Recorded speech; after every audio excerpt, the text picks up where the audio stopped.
আমরা জানেন আজ সারা দেশে শিক্ষার্থীদের দীর্ঘদিন ধরে চলে আসা শান্তিপূর্ণ আন্দোলনে বিভিন্ন জায়গায় হামলা হয়েছে, আমাদের আন্দোলনকারী বন্ধুদেরকে আহত করা হয়েছে, বাধা প্রদান করা হয়েছে।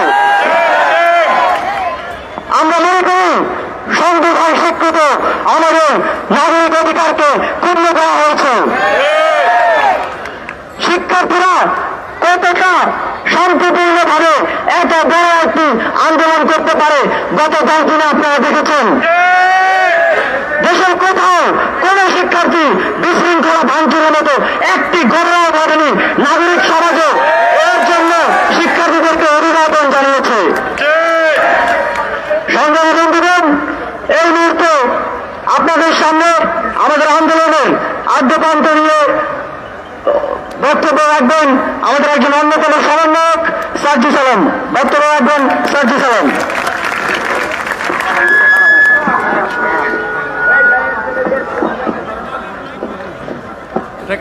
ক্যামেরার ব্যাগগুলো এই যে ভাই, বাংলাদেশের সংগ্রামী বন্ধুরা, সংগ্রামী ছাত্র বন্ধুরা, আমরা 2018 সালে কোটা সংস্কার আন্দোলন করেছিলাম।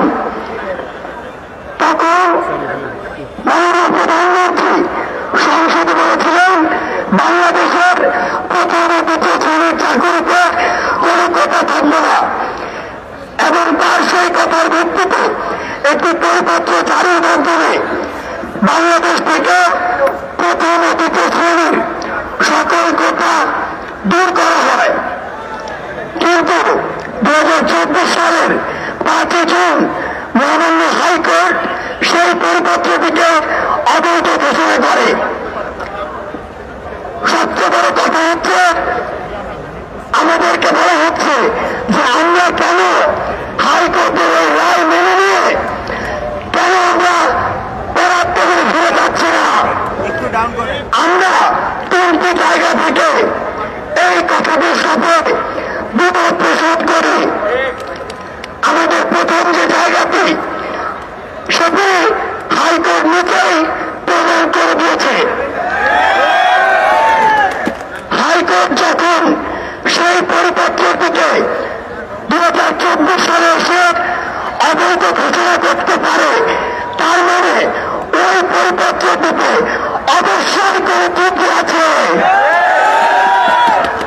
সেই ত্রুটিপূর্ণ পরিপত্রটি আবার যদি 2024 সালে হাইকোর্টের মাধ্যমে বহাল করা হয়, তবে আমরা বিশ্বাস করি আবার কিছু মাস পরে কিংবা কিছু বছর পরে সেটি আবার অবৈধ ঘোষণা করা হতে পারে।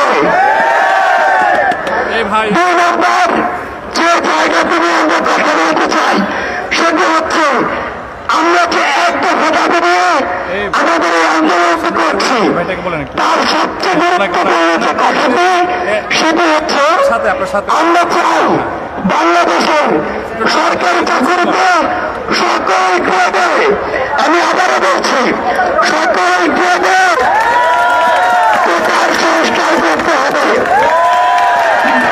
কিন্তু 2018 যে পরিপত্রটি সেটি ছিল শুধুমাত্র প্রথম এবং দ্বিতীয় গ্রেড নিয়ে।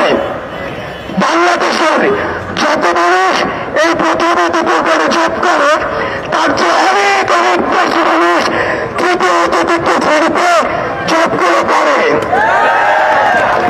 এই যে এত বিশাল একটি জনসংখ্যা, তাদেরকে উপেক্ষা করে কিভাবে বাংলাদেশ এগিয়ে যায়?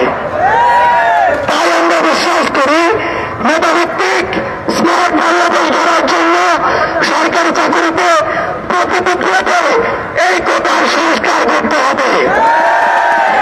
3 নম্বর যে জায়গাটির কারণে আমরা আজকে রাজপথে রয়েছি সেটি হচ্ছে 2018 সালের সেই পরিপত্রটিতে কোনো কোটা নেই। এখন গুরুত্বপূর্ণ কথা হচ্ছে আমরা এখন বিশ্বাস করি বাংলাদেশে অনগ্রসর কিছু জাতিগোষ্ঠী রয়েছে, আমাদের প্রতিবন্ধী ভাইরা কিংবা পাহাড়ের ওই ক্ষুদ্র নৃগোষ্ঠী যারা রয়েছেন সে ভাই বোনেরা, আমরা বিশ্বাস করি তাদের জন্য একটি যৌক্তিক মাত্রায়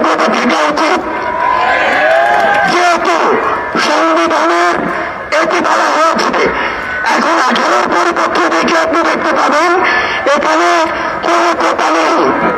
তাহলে একজন মুক্তিযোদ্ধা পরিবারের সন্তানের রূপের কারণে মহামান্য হাইকোর্ট যদি 18 পরিপত্রকে অবৈধ ঘোষণা করে, তাহলে আজকে থেকে কিছুদিন পরে তো একজন প্রতিবন্ধী যদি বলে, তাহলে এটি অবৈধ ঘোষণা করার সম্ভাবনা আরো বেড়ে যায়।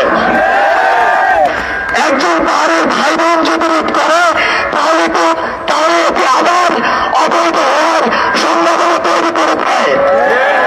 তাই আমাদের জায়গা থেকে স্পষ্ট কথা হচ্ছে, আমরা বাংলাদেশের ছাত্র সমাজ আর এই পরিপত্র খেলা চাই না।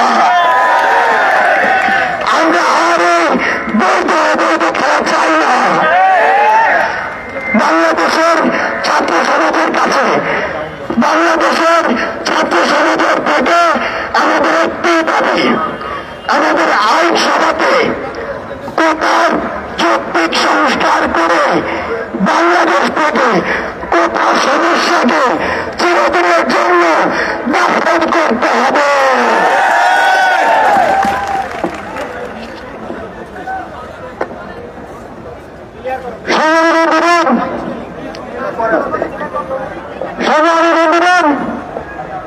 আজ আমাদের সারা দেশের সহযোগিতার উপর বিভিন্ন বাধা এসেছে। আজ এখানে যারা এসেছেন তাদের অনেকেই হাজার বাধা উপেক্ষা করে আজকের কর্মসূচি সফল করতে এসেছেন। আজ জগন্নাথ বিশ্ববিদ্যালয়ে 3-4টি জায়গায় পুলিশের বাধাকে বিভ্রান্তি দেখিয়ে এই কর্মসূচিতে যোগ দিয়েছে। ঢাকা কলেজ সেই নীলক্ষেত সায়েন্স ল্যাব নিয়ে পুলিশের রক্তচক্ষুতে উপেক্ষা করে আমাদের সাথে যুক্ত হয়েছে। ঢাকায় অবস্থিত ঢাকার 7 কলেজের প্রত্যেকটি কলেজ এবং আশেপাশের আরো বিভিন্ন জাতীয় বিশ্ববিদ্যালয়ের প্রতিষ্ঠানের শিক্ষার্থীরা আমাদের এই কর্মসূচিকে সফল করতে সর্বোচ্চ অনুদান দিয়েছেন। আমরা তাদেরকে আমাদের অন্তরের অন্তঃস্থল থেকে ধন্যবাদ ও সাধুবাদ জানাতে চাই। এই মুহূর্তে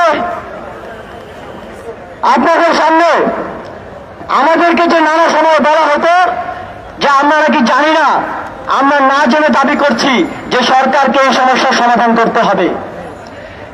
ঠিক এই বিষয়টি নিয়েই পরিষ্কার করবেন এবং বিস্তারিত কথা বলবেন আমাদের আন্দোলনের একজন অন্যতম সমন্বয়ক হাসনাত আব্দুল্লাহ।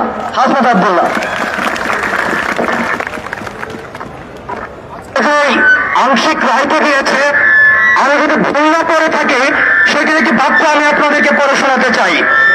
সেখানে স্পষ্টভাবে লেখা হয়েছে, this judgment will not create any bar upon the respondents if they change, if they increase or reduce the ratio of the existing quota system. আবার দেখেন এখানে কিন্তু স্পষ্টভাবে বলা হয়েছে,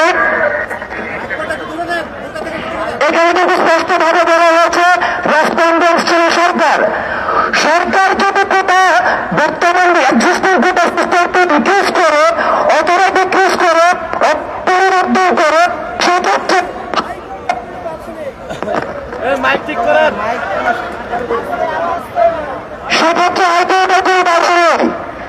আমরা এখন স্পষ্ট করতে চাই, যারা তাদের আমাদের আন্দোলনকে বিতর্ক করতে চেয়েছেন তারা কি উদ্দেশ্য ছিল তাদের, যারা শিক্ষার্থীদের মূলত উদ্দেশ্যে প্রতির পদে পদে বিতর্ক করেছেন তাদের মূল উদ্দেশ্য তারা বাংলাদেশের ছাত্র সমাজ চিহ্নিত করতে চায়। আমরা যখন দেখেছি যারা চাকরির বয়স শেষ হয়ে গিয়েছে তারা পরিপত্রটিতে স্বাগত জানিয়ে বিবৃতি দেয়, তখন আমরা সেদিকে সন্দেহ থেকে দেখেছি। আমরা স্পষ্টভাবে বলেছি এই বিষয়টি সরকারের এখতিয়ার। আজকে হাইকোর্টের বক্তব্যে সেই বিষয়টি নিশ্চিত হয়েছে, সেই বিষয়টি প্রতিষ্ঠিত হয়েছে। তাহলে আজকে আমি আপনাদের কাছে অভিযোগ জানাতে চাই, যদি সরকারের কাছে দাবিটি যৌক্তিক হয়ে থাকে তাহলে আমাদের এই যে মিছিল আসার ক্ষেত্রে হামলা হলো কেন, আমাদের আজকে কোথায় কোথায় হামলা হয়েছে দেখেন। সিরিয়া কারণ সুনামগঞ্জে লাঠিচার্জ করা হয়েছে, শাহজালাল বিজ্ঞানী বিশ্ববিদ্যালয়ে নারী শিক্ষার্থীদের উপর নারী পুলিশ দিয়ে হামলা করা হয়েছে। সবচেয়ে দুঃখজনক, কুমিল্লা বিশ্ববিদ্যালয়ে পুলিশ মেয়েকে পরিদর্শন করেছে। কৃষি বিশ্ববিদ্যালয়ে লাঠিচার্জ করা হয়েছে। রাজশাহী বিশ্ববিদ্যালয়ে আন্দোলনকারীদেরকে নানাবিধ ভয়ভীতি দেখিয়ে দেওয়া হচ্ছে। আজকে আমরা এখানে যারা আছি এসেছি মাওলানা ভাসানী বিশ্ববিদ্যালয়ে, আমরা দেখেছি, আমরা খবর এসেছি টাঙ্গাইলে পুলিশের লাঠিচার্জ হয়েছে। আমরা আজকে এই কর্মসূচির মাধ্যমে যারা এই অতি উৎসাহিত পুলিশ সদস্যরা অথবা যারা নিযুক্ত থেকে যারা এই ধরনের হামলাগুলি চালিয়েছে তাদেরকে বিচারের আওতায় আনতে হবে। তারা মূলত সরকারি ভাবমূর্তিকে নষ্ট করার জন্য অতি উৎসাহী হয়ে এই ধরনের সিদ্ধান্ত নিয়ে নিয়েছে। আমরা বিশ্বাস করতে চাই সরকার এতদিন পর্যন্ত কানাকে হাইকোর্ট দেখানোর মতো বুদ্ধিজীবী অনেকে রয়েছেন, আমাদেরকে হাইকোর্ট দেখিয়েছেন, কিন্তু আজকে স্পষ্ট হলো। সুতরাং এতদিন পর্যন্ত সরকারের জন্য আমাদেরকে বারবার বলেছেন হাইকোর্টের উপরে ভরসা রাখতে, আমরা হাইকোর্টের উপরে ভরসা রেখেছি। আজকে হাইকোর্ট আপনাদের উপরে যে দায়িত্ব দিয়েছে আমরা বিশ্বাস করি আপনারা সেই দায়িত্বের অতি সত্তর আপনারা সমাধান দেবেন। আমরা বিশ্বাস করতে চাই সমাধানের বিকল্প কখনো ভয় হতে পারে না। আমরা বিশ্বাস করতে চাই সমাধানের বিকল্প কখনো মামলা হতে পারে না। সমাধানের বিকল্প কখনো হামলা হতে পারে না। সমাধানের বিকল্প কখনো প্রেশার হতে পারে না। পলিসি মেকিংকে কখনো পাওয়ার পলিটিক্সে রূপান্তর করা যেতে পারে না। আধুনিক বাংলাদেশের যে শিক্ষার্থীরা রয়েছে তারা পাওয়ার পলিটিক্সে বিশ্বাস করে না, তারা পলিসি পলিটিক্সে বিশ্বাস করে। এই পলিসি পলিটিক্সে যারা বিশ্বাস করে তাদেরকে আপনারা হামলা করে মামলা দিয়ে আপনারা বন্ধ করতে পারবেন না।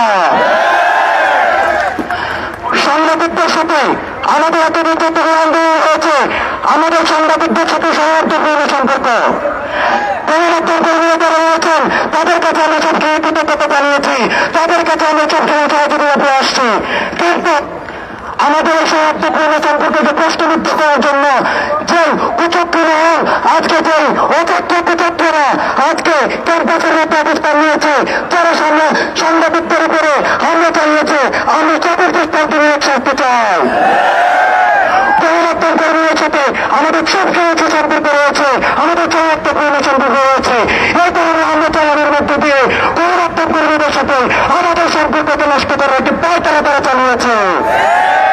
কিন্তু আমি স্পষ্টভাবে ঘোষণা করতে চাই গণমাধ্যম কর্মীদের সাথে আমাদের সৌহার্দ্যপূর্ণ সম্পর্ক আছে এবং সবসময় থাকবে।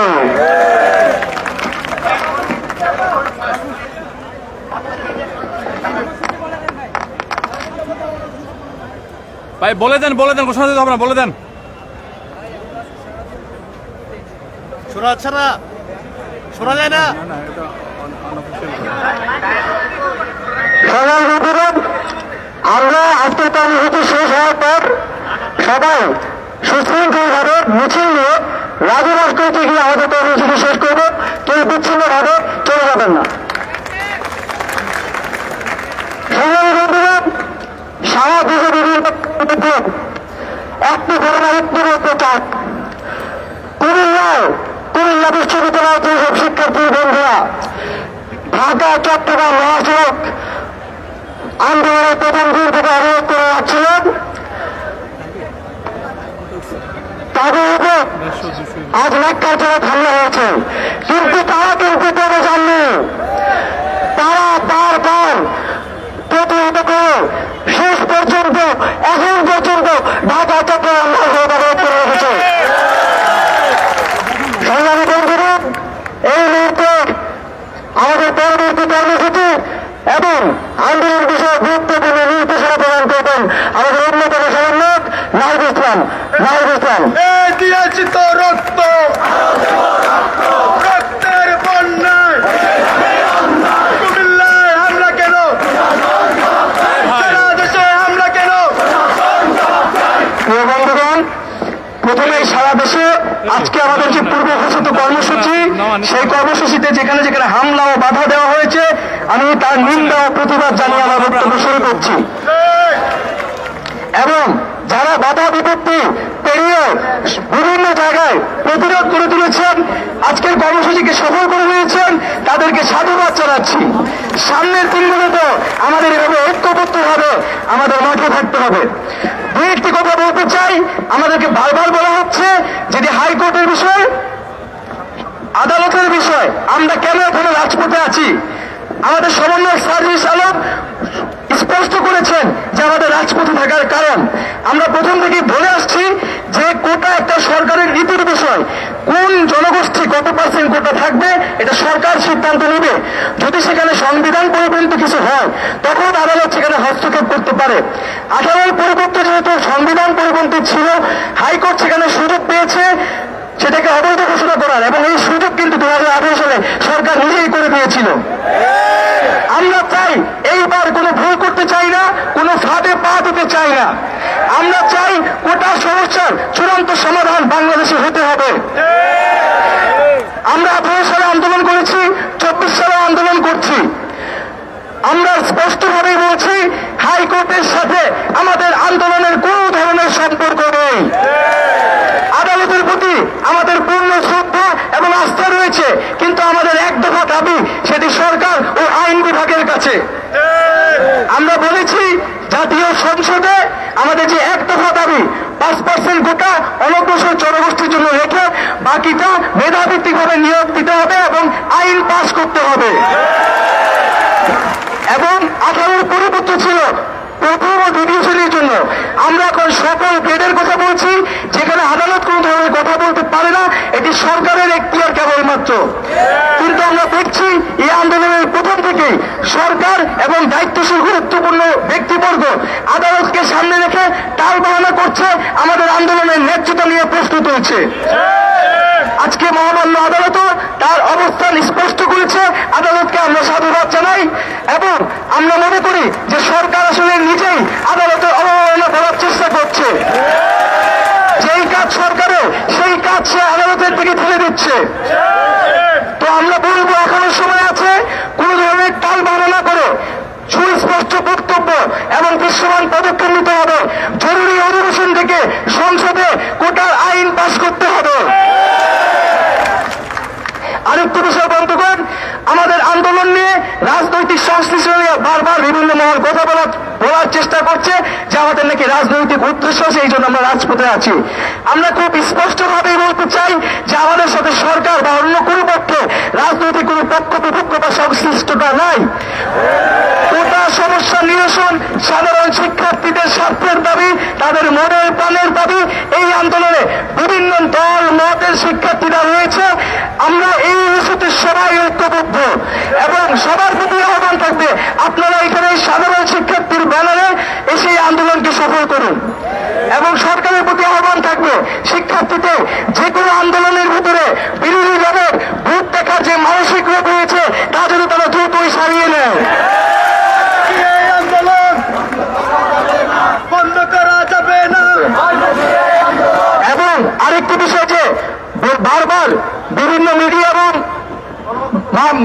মিডিয়া এবং নানা প্রোপাগান্ডা সেল ব্যবহার করে এই আন্দোলনকে প্রশ্নবিদ্ধ করার চেষ্টা করা হচ্ছে, জনদুর্ভোগের কথা বলা হচ্ছে। আজকে আমরা এই যে এত তাড়াতাড়ি আন্দোলন করছি, সরকার কোনো কর্ণপাত করে নাই। এই আন্দোলন সুরাহা করার দায়িত্ব কার ছিল? সরকারের। সরকার এবং আন্দোলনের রায়ে, সরকার এবং আদালতের রায়ে এই আন্দোলনের প্রেক্ষাপট হয়েছে। আমরা নিজ উত্তরে কিন্তু আন্দোলনে নারী নাই। তো সরকার যখন ব্যবস্থা নেয় নাই, টনক নাই, আমাদের রাজপথে থাকতে হয়েছে। ফলত এই জনদুর্ভোগের দায় কিন্তু কর্তৃপক্ষকে নিতে হবে। এবং আমরা মনে করি জনগণ আমাদের সাথে আছে, আমাদেরকে তারা সহযোগিতা করছে। আমরা তাদেরই সন্তান। আমরা চাকরি না পেলে কিন্তু বাংলাদেশের ভবিষ্যতে অন্ধকার হয়ে যাবে। তাই বলবো, সাংবাদিক ভাইদের অনুরোধ জানাবো যে আমরা নিয়মতান্ত্রিক ভাবে শান্তিপূর্ণভাবে আন্দোলন চালিয়ে যাচ্ছি। আমরা সকলের সহযোগিতা চাই, আমরা জনদুর্ভোগ চাই না, নিজেদের দুর্ভোগ চাই না। আপনারা সকলে মিলে সরকারকে প্রশ্ন করুন কেন যদি শিক্ষার্থীরা মাঠে আছে, কেন শিক্ষার্থীদের দাবি দ্রুত গতিতে মেনে নেওয়া হচ্ছে না। এই প্রশ্ন দেওয়ার দায় আমাদের না, এই প্রশ্ন দায় দিবে সরকার।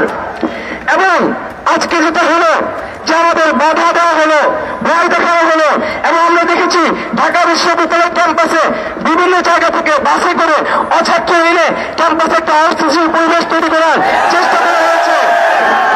আমরা স্পষ্টভাবে বলতে চাই যে আমাদের কোন রাজনৈতিক পক্ষ বিপক্ষ এখানে নাই, কিন্তু শিক্ষার্থীদের আন্দোলনে কোনো ধরনের যদি বাধা দেওয়া হয় তাহলে কিন্তু আমরা দেখবো না কে বাধা দিচ্ছে আমাদেরকে। তো বন্ধুগণ, আমি বিশ্ববিদ্যালয় প্রশাসনের কাছে আহ্বান জানাবো, বিভিন্ন বিশ্ববিদ্যালয় প্রশাসন, শিক্ষার্থীদের নিরাপত্তা দেওয়ার দায়িত্ব কিন্তু আপনাদের। আগেও বলেছি, আমাদের আন্দোলন যৌক্তিক আন্দোলন, যদি আমরা চাকরি না পাই বিশ্ববিদ্যালয়ের শিক্ষকদের কিন্তু প্রশাসনেরও চাকরি থাকবে না। বন্ধুগণ, এ পর্যায়ে আমরা আমাদের কর্মসূচি ঘোষণা করব। আগামীকাল আজকে যে আমাদের যে এক দফা কর্মসূচিতে আমাদের আন্দোলন, আমরা চাচ্ছি জরুরি অধিবেশন ডেকে সংসদে এই আইন পাশ করতে হবে, তার এখন আমরা রাজপথে থাকবো। এই এক দফা দাবি সহ সারা দেশে যে হামলা করা হয়েছে, বাধা দেওয়া হয়েছে এবং যারা বাধা দিয়েছে তাদের বিচারের দাবিতে আগামীকাল বিকাল 4টায় সারা দেশের সকল ক্যাম্পাসে বিক্ষোভ মিছিল ও সমাবেশ অনুষ্ঠিত হবে।